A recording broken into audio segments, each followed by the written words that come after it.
अस्सलाम वालेकुम दोस्तों, आप देख रहे हैं रोशनी का सफ़र और मेरा नाम है हुमैरा खान। दोस्तों आज की वीडियो तो मैं जिसके लिए बनाई है वो बहुत ही मेरी प्यारी बहन है, जिनका मसला ये था कि उनके होंठ मेरे ख़्याल से बारीक हैं और मोटे नहीं हैं। मतलब एक हमारे होठों में ये जो होने चाहिए ना एक मुनासिब तनासुब, तो थोड़े ना हमारे होंठ भरे-भरे होते हैं, ठीक है? और मैं अपनी सिस्टर से माज़रत चाहती हूँ कि इनका वज़ीफ़ा मतलब ये काम करने में मुझे बहुत टाइम लग गया। यूँ कि आप ना किसी भी कहीं भी गूगल में भी सर्च कर लोगी ना, तो कहीं भी ये मसला नहीं मिलेगा, इसका हल क्या है? इसकी हल एक ही है, सिर्फ़ सर्जरी। आप जाओगी, आप क्या नाम है, तो वहाँ सर्जरी करवानी पड़ेगी, वो सर्जरी करके आपके होंठ को पफ़िंग कर देते हैं। और आपने देखा होगा बहुत से अदाकाराओं ने भी यही किया है। लेकिन ये थोड़ा एक्सपेंसिव थोड़ा नहीं बहुत ज़्यादा एक्सपेंसिव होता है और खतरनाक असरात भी होते हैं। सबसे बड़ा खतरनाक असरात तो ये होता है कि आपका होंठ अजीब से हो जाते हैं, ठीक है? और वो जो एक मसनूईपन होता है ना, जो ज़ाहिर-सी बात है, एक हमारे मालिक हकीकी अल्लाह ताला ने जो होंठ बनाए वो कोई दुनिया में कोई बना ही नहीं सकता। और ये मसनूई जो तरीके से होंठ बनाए जाते हैं ना, फिर वो अजीब से लगते हैं। ख़ैर सिस्टर देखिए, मैं आपको एक बात कहना चाहती हूँ कि ये कि आपको बहुत से लोग ना आपको कमतरी का शिकार करेंगे कि आपके होंठ ऐसे हैं या फिर आपके होंठ वैसे हैं, आप ऐसी हो। लेकिन मैं आपसे एक गुज़ारिश करना चाहती हूँ कि मैं आपसे ये कहना चाहती हूँ कि आप अपने आप को शीशे में देख के ये बोला करें कि मैं सबसे खूबसूरत हूँ और अल्लाह ताला ने आपको बनाया है, आपकी हर चीज़ मुकम्मल है। बस ये यकीन रखिए देखिएगा, दुनिया भी आपको यही मानेंगी। ये हमारी सोच होती है, ये शैतानी हरबा, और लोग भी हमें इतना डिसहार्ट कर देते हैं कि हम ये सोचने लगते हैं अल्लाह ताला ने हमें क्यों बनाया, और हमें अल्लाह ताला से ऐसे सवाल करने की हमारी औकात ही नहीं है कि हमें अल्लाह ताला ने ऐसा क्यों बनाया। आप ये सोचिए कि अल्लाह ताला ने आपको हाथ दिए, पैर दिए, सब कुछ आपको मुकम्मल दिया है, बस इसी का शुक्र अदा करें। आप मायूस ना होइएगा। मैं एक अमल बता रही हूँ।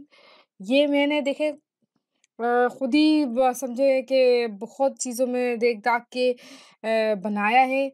एक बहुत सारी क्या नाम है, सर्च करिए, तो मैं आपको ये बता रही हूँ, ठीक है? आप ये अमल करो जब तक आपके होंठ सही नहीं होते। लेकिन मैं आपसे ये कहती हूँ, मैं माज़रत चाहती हूँ कि इसका कोई इलाज नहीं है, मैं बता रही हूँ आपको। लेकिन मैं कहती हूँ कि आप मायूस ना हों। अल्लाह के कलाम में इतनी बरकत है कि वही तो मौत में भी जो जा रहा मर रहा होता है ना इंसान, वो भी बच जाता है। क्योंकि हम लोग उसके लिए दुआएँ कर रहे होते हैं। बस आप अल्लाह ताला पे पूरा यकीन, मैं आप कहती होंगी हर वीडियो में ये बोलती हूँ अल्लाह पे पूरा यकीन, तो मैं इसलिए बोलती हूँ कि हमारा अकीदे अच्छे नहीं हैं। हमें अल्लाह ताला पे इतना यकीन नहीं है कि हम कह रहे हैं हाँ, इंशाअल्लाह अगर ये अल्लाह ताला ने चाहा तो ये होगा, तो हमें ये अकीदा रखना चाहिए। उसपे पूरे यकीन रखना चाहिए कि अल्लाह ताला हमें तन्हा नहीं छोड़ेगा। बस आप ये विल पावर बनाएँ कि अल्लाह ताला मुझे इंशाल्लाह ठीक करेगा और मैं हूँ बहुत खूबसूरत। तो चलिए जी, वीडियो बहुत लंबी हो रही है, आप कह रही हैं बहुत ज़्यादा कह रही हूँ, तो चलें वीडियो शुरू करते हैं। दोस्तों ये अमल वास्ते हर परेशानी बहुत अफ़ज़ल है, बस अल्लाह ताला पे पूरा यकीन रखकर अमल करें, इंशाल्लाह बहुत फ़र्क आएगा। अमल की कामयाबी के लिए चंद ज़रूरी हिदायत हैं। 5 वक़्त की नमाज़ की पाबंदी करें, क्योंकि नमाज़ कामयाबी की कुंजी है। हर अमल कामयाब होगा जब आप नमाज़ पढ़ेंगे। झूठ से और नशे से हमेशा दूर रहें, क्योंकि ये चीज़ें अल्लाह ताला से दूर कर देती हैं। किसी भी अमल को करने से पहले अपना ईमान और तवक्कुल अल्लाह पाक पे मुकम्मल रखिए। अगर आपका ईमान ज़रा भी कमज़ोर हुआ तो आपका अमल कामयाब नहीं होगा। आप एक वज़ीफ़ा कर रहे हैं तो आप इसी वक़्त करें जब आपने पहली दफ़ा शुरू किया था। मिसाल के तौर पे आज आपने 5 बजे वज़ीफ़ा किया है, तो आपको चाहिए कि वो रोज़ाना 5 बजे करें। जब भी आप कोई वज़ीफ़ा करें तो अपने इर्द-गिर्द हिसार बना लें, ताकि आप खुद को भी किसी भी रूहानी अशिया से महफूज़ रख सकें। ऐसा करना इंतहाई ज़रूरी है। अमल शुरू करने से पहले 11 मरतबा दुरूद पाक शुरू में और 11 मरतबा दुरूद पाक आखिर में पढ़ें। शानदार और पावरफुल अमल ये है। अगर आपके होंठ बारीक और छोटे हैं तो आपको रोज़ाना एक अमल करना है, इंशाल्लाह आपके होंठ ठीक हो जाएँगे। ठीक है? काला ज़ीरा लेना है आपको 1 चमचा, चाय का चमचा लीजिएगा 1 चाय का चमचा, ठीक है? उसको अर्क गुलाब में भिगो के रख दें। जैसे कि आप 1 घंटा भिगो दें ताकि वो थोड़ा नरम हो जाए, सही है? जब वो हो जाए नरम तो आप इसको पीस के इस पे मैं एक आपको अमल बता रही हूँ, वो आप अमल करके इस पे दम कीजिएगा, तो देखिएगा इंशाल्लाह आपके बहुत फ़र्क आएगा। ये अल्लाह ताला के सिफ़ाती नाम हैं, या खालिको, या मुसव्विरो, या जमीलो, ठीक है? इन मुबारक नामों को आप 100 मरतबा तस्बीह पढ़िएगा, ठीक है? फिर जो आपने आमेज़ा बनाया है ना, उस पे दम करके आधे घंटे आप अपने होठों पे लगाए रखना है, ठीक है? जैसे आपने होठ पे लगाया और लेट गई और वो आपके होठ पे लगा रहेगा, ठीक है? अगर अगर आप कोशिश करें कि नमाज़ पढ़ती है ना, तो हर नमाज के बाद 100 मरतबा ये अल्फाज अदा करें। ये मैं भी पढ़ती हूँ, ठीक है? या खालिको, या मुसव्विरो, या जमीलू, आप ये पढ़ेंगी ना, ये अल्लाह ताला की खूबसूरती के नाम है, ठीक है? इस नामों की बरकत से आपके अंदर खूबसूरती पैदा होगी, आपके चेहरे पे खूबसूरती आएगी, आपके होठों पे खूबसूरती आ जाएगी और देखिएगा आपका इंशाअल्लाह आपका चेहरा कितना खूबसूरत हो जाएगा। बस मैं आपसे फिर ये कह रही हूँ कि सब्र तहम्मुल से काम लीजिएगा और जल्दबाजी से काम नहीं लीजिएगा।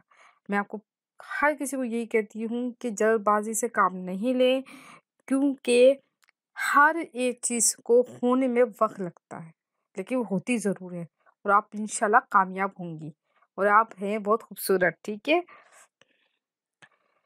ये मैं और भी बता रही हूँ, ये उन लोगों के लिए जिनकी जैसे रंगत ख़राब हो होठों की, तो वो कच्चा दूध होठों पे लगाएँ, ठीक है? ग्लेसिर के गुलाब, नींबू के चंद कतरे इनको मिला के रात को सोने से पहले आप होठों पे लगा के सो जाएँ। आपके होठ का कलर चेंज हो जाएगा, खूबसूरत हो जाएँगे। आप देखें सर्दियों में माल्टे आएँगे, माल्टों के छिलकों को आप पीस के होठों पे लगाने से होठों में नरमी पैदा होती है। बाज़ लोगों के होठ सख्त होते हैं ना, उनमें नरमी आ जाती है, ठीक है? अर्के गुलाब और पिसी हुई फिटकरी को मिलाकर आप रात को अपने होठ पे लगाएँ। जिनके होठ सियाह होते हैं ना, जैसे सियाह हो जाते हैं, वो होठ की रंगत ठीक हो जाएगी, ठीक है? और नरम भी हो जाएँगे। और जिनके होठ मोटे लगते हैं, वो इसका इस्तेमाल करें, इंशाल्लाह उनके होठ पतले हो जाएँगे, ठीक है? होठों को गुलाबी करने के लिए ज़फ़रान पीस के भी होठों पे आ जाए। वैसे मैं ये कह सकती हूँ कि ज़ाफ़रान तो यहाँ मिलना मुश्किल ही है, ठीक है? रात को सोने से कबल नींबू और शहद का अमेज़ा होठों पे लगाएँ, ये भी बेस्ट है। शबनम होठों पे लगाने से होठों की असल रंगत बहाल होती है। गुलाब की पत्ती पीस कर ग्लिसरीन में मिलाकर होठों पे लगाने से होठ नरम व खूबसूरत हो जाते हैं। दोस्तों आप आपके इनमें से जो भी मसले हैं आप उसको मसले को लें, वो अमल करने से पहले आप ये जो मैंने वजीफ़ा बताया उस पे दम दम कीजिए और अपने होठों पे लगाइए। फिर देखिए सिर्फ चंद दिनों में आपका होठ कैसे खूबसूरत हो जाएँगे। अगर वीडियो अच्छी लगी है तो लाइक शेयर कर दो। मज़ीद अच्छी वीडियो के लिए हमारे चैनल ज़रूर सब्सक्राइब कीजिए। जज़ाकल्लाह।